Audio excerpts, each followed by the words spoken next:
If I ask how many of you have your voters' cards now, probably 50% of you don't even have voters' cards. And you're asking me to go and contest the election. You're asking me to come and contest the next elections. Presidential race is not a computer game. But I've heard you, and I'll consult widely. Goodluck Ebele Jonathan was supposed to be retired, quiet, done. He is a former president who's supposed to be living peacefully in his Abuja office, collecting invitations to observe elections across Africa. But he occasionally shows up in photograph with the same men who spent years tearing his legacy apart. But here we are again. Goodluck Ebele Jonathan is back, hovering at the edge of Nigerian 2027 political stage, teasing the crowd, refusing to say yes but refusing to say no. And if you think this is just an old man responding politely to enthusiastic supporters, think again. Something far more calculated is happening here. On Thursday, 7th May 2026, former President Goodluck Ebele Jonathan set political circle bustling after declaring that he will consult widely following renewed calls by supporters urging him to return to power. The occasion was a march to his office by a group operating under the name the Coalition for Jonathan 2027. The coalition, led by its national president Tom Ohikere, said the group was motivated by concerns over the state of the country. They told the former president they wanted him to save Nigeria from impending collapse. And what did Jonathan say in response? He didn't say yes, he didn't say no. He told them, presidential race is not a computer game, but I heard you and I will consult widely. He said he didn't even know how old some of these young people in the crowd were when he was president. He talked about peace, he talked about patriotism, he talked about everything except the one direct answer Nigerians deserve. This wasn't Jonathan's first rodeo with this same group. The coalition had visited him as far back as April 8, 2026 to first appeal to him to contest the 2027 election. They expressed concern that since that visit, he had not given a definite response and had not picked up a nomination form from any political party. So they came back, louder, with a bigger crowd, and Jonathan still wouldn't commit. But he wouldn't dismiss them either. He left the door wide open. And that right there is the game. This is not new territory for those who have been watching Nigerian politics closely. Before the 2023 election cycle, the whisper started. Jonathan was coming back. The APC wanted him. Groups were allegedly sponsoring his political return.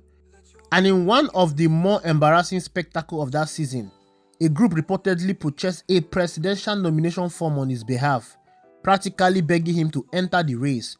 Jonathan never denied it loudly enough. He never shut it down firmly enough. He let the speculation breathe for weeks until it quietly fizzled out when he finally said it wasn't happening.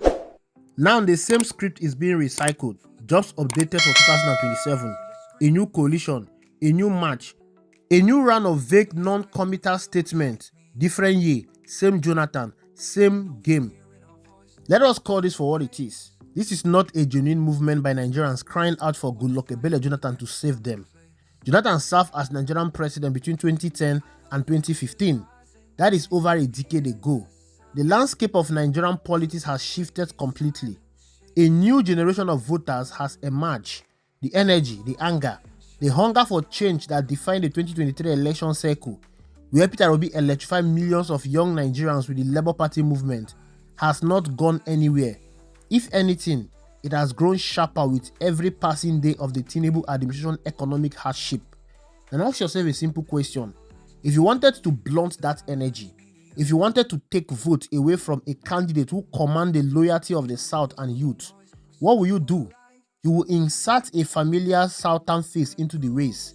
Someone who can split the vote. Someone who can create confusion. Someone whose name still carries some recognition even if his relevance has long expired. That person is Goodluck Ebele Jonathan. And whether he knows it or not, whether he is doing it deliberately or being used skillfully by forces behind the scenes, the result is the same: distraction, division, disruption.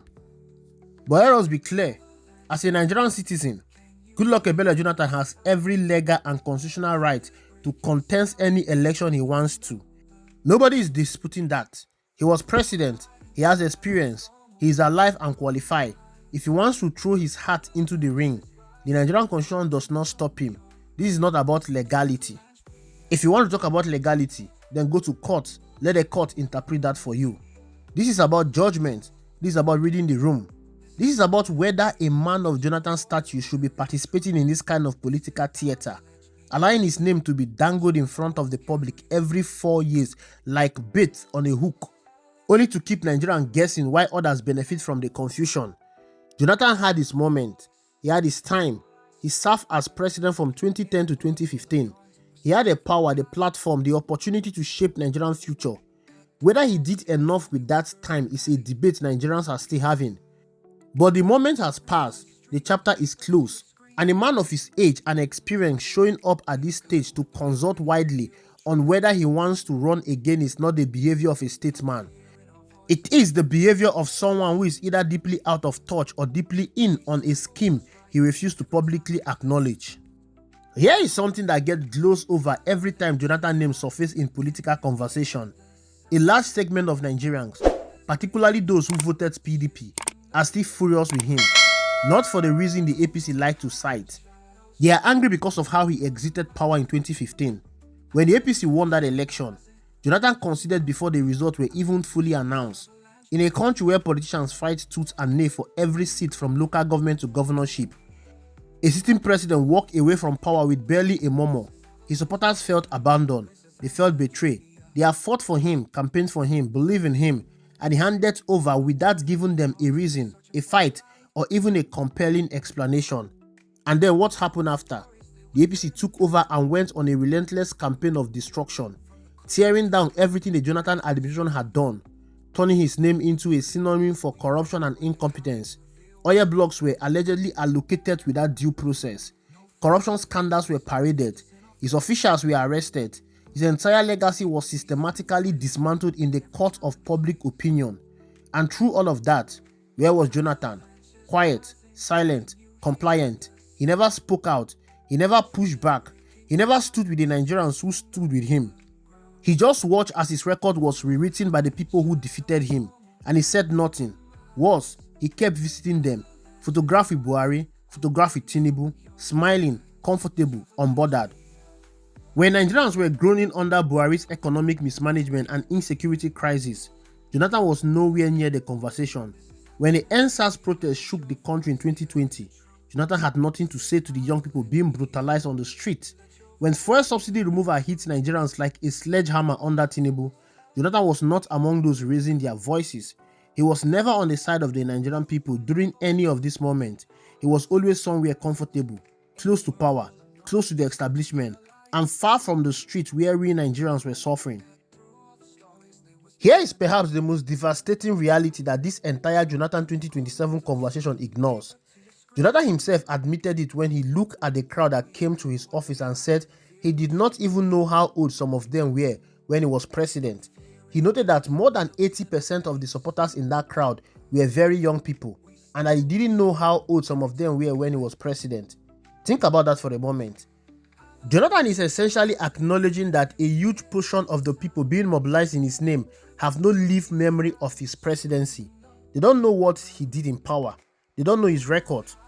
What they know is the version of Jonathan that the APC constructed during years of propaganda. The man who couldn't fight Boko Haram. The man who presided over corruption. The man who lost the Chibok girls. That is the Jonathan that lives in the imagination of Nigerians' new voter base. So who exactly is being served by this Jonathan 2027 movement? It is certainly not these young people who have no meaningful reason to stake their political hopes on a man who served over a decade ago.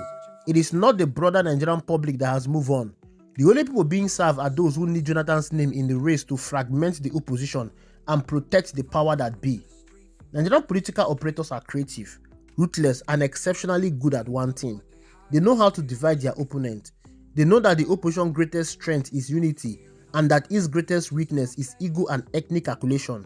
So when a credible opposition force begins to build momentum, the play is simple. You introduce noise, you introduce familiar names, you create multiple centers of gravity so that the vote, the attention, and the momentum scattered in different directions. Jonathan appearing every election cycle is not accidental. It is a feature, not a bug, of how the establishment manages threats. In 2023, he briefly flirted with the APC overtures before the story went cold. Now in 2026, heading into 2027, he's being resurrected again with a coalition, a match, a crowd, and careful non-committal wars. The machinery is familiar, the goal is the same. But this is deeply unsettling, watching a former president of Nigeria participating in this kind of political theater. The hide and seek, the coy statement, the letting supporters march to your office twice in a matter of weeks while you tell them you will consult widely. This is the stuff of political jobbers. People who have no record, no history, no platform, and therefore need to make noise just to stay relevant.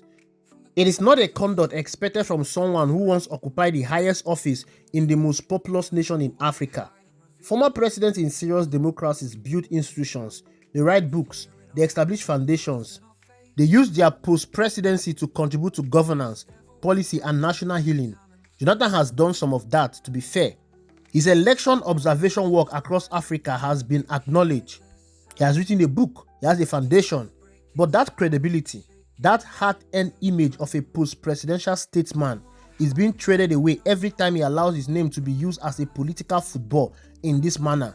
Every time Jonathan plays this game, he cheapens himself, he reduces his legacy further. He reminds Nigerians not of the things he may have done right, but of the ways in which he never quite managed to be the decisive, courageous leader the moment demanded. But here is the hardest truth that nobody in that coalition for Jonathan 2027 wants to hear. Nigeria has moved on. The country that elected Jonathan in 2023 is not the same country that will go to the polls in 2027. The political consciousness has shifted. The demands have evolved. The pain is different, deeper, and more urgent. The young Nigerians who are driving the energy of this election cycle are not looking backwards. They are not looking for someone familiar. They are looking for someone who understands their reality, their cost of living, their insecurity, their unemployment, their future. Jonathan's time has passed, not because he's a bad man, not because he has nothing to offer in a room full of wise people, but because the presidency is not a consultation forum or a debate society. It demands fire in the belly, a connection with the people, and the moral authority that comes from having stood with Nigerians when they needed someone to stand with them. Jonathan forfeited that authority years ago, not because he lost the election, but because of how he disappeared into silence when the people who love him needed him most. I am Avalanche Media, and I bring you the truth like an avalanche. Fast, heavy, and unstoppable. Stay informed, stay ready, stay vigilant. If you like this video, please help Avalanche Media to grow and reach wider audience. Subscribe to this channel, turn on the notification bell, smash the like button, comment your thought and share this video. Thank you for watching. I will see you in the next video.